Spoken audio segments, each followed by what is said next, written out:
What is up, guys? Hope everybody's having a great day. Today, I'm going to do what's called the executive trend. And so, this is a weekly episode video that I'll be doing. And so, basically, what I've done is I've gotten a prompt from AI. And so, I've asked it to look at certain trending topics in the industry of marketing and content creation. And then from there, what I'm going to do is I'm going to answer the questions that it gives me. That way I can kind of talk about what's going on in the market, what I see, what I believe, just from my experiences and journey. And so today we're going to talk about the tension between authenticity and throughput. And so this is the question that AI actually gave me. It says executives want to sound human, but the market rewards consistency and volume. AI can deliver volume, but it often bleaches voices. What's your best argument for why executives should embrace AI assisted creation anyway? And what's your best argument for why they should resist it to protect credibility? And then it says, then land the plane. If you were building an executive brand from scratch, what would you automate and what would you keep painfully manual? So, first off, AI is going to give you a run for your money. And so, the best argument for why executives should embrace AI in an assistant content creation way is because AI is very good at taking your ideas and showing you the different ways of what's possible in the distribution process. And so, what I mean by that is, I'm somebody who has always liked doing videos, who I've gotten used to being in front of a camera and I don't mind speaking in front of a camera.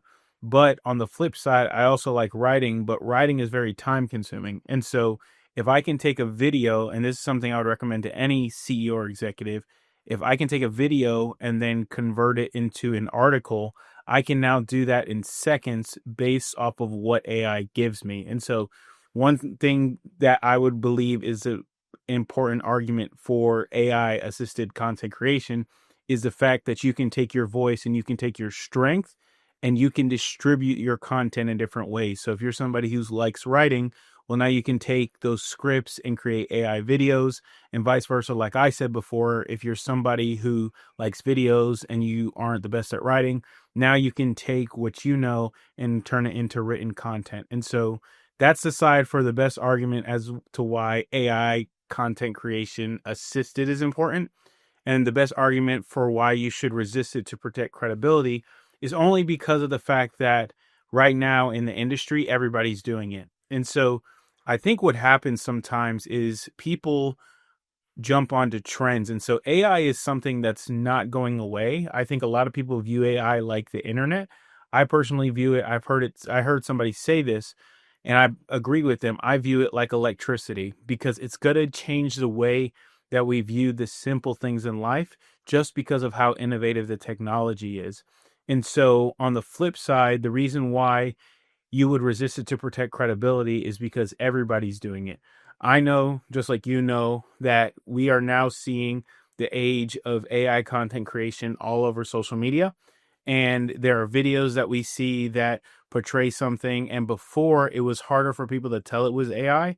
But now, because there's so much stuff on the internet, if you see something that doesn't necessarily look super truthful, you don't believe that it's real and you believe that it's AI. So on the resist side, I would look at credibility and protecting it to be important because a lot of people are using AI content right now and they're not adding that human touch. But if I land the plane, like the graphic says, if I were building an executive brand from scratch, what would I automate and what would I keep painfully manual?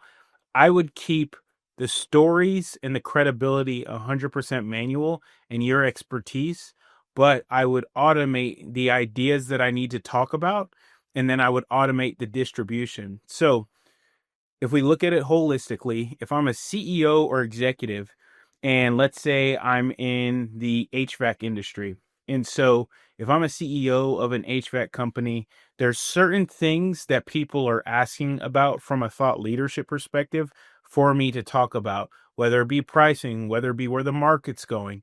And so AI is going to do a great job of pulling those ideas from the internet for you to speak on the flip side, your expertise is what needs to be done manually. So if you get the ideas, one of the worst things that you could do is try to take the ideas and then ask ChatGPT to write you a script.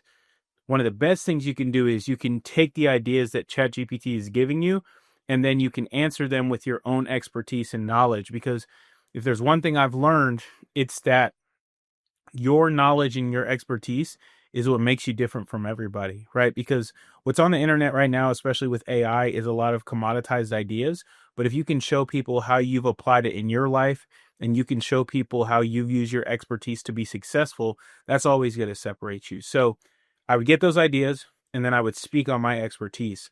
But then I would go back to automating the distribution aspect of it. So if I filmed a video about what was happening, let's say in the HVAC market, but I added my own personal expertise, from there I would take that and create graphics and create carousels and create articles using AI, but at the basis of the content that it's learning from is my genuine thought. And so I think that if you look at like the 10-80-10 approach, I kind of look at this almost like the, let's say, 30-40-30 approach, where it's like AI will get you 30% of the way there, but the meat and potatoes of your content creation process has to be rooted in your expertise.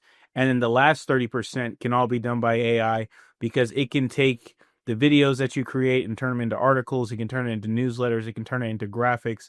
And so during that process, it's still relying on your actual expertise and your credibility in order to get that content out there. And so I think the middle part is the part that you don't want to automate, because in essence, that's what makes you different from everybody in the market.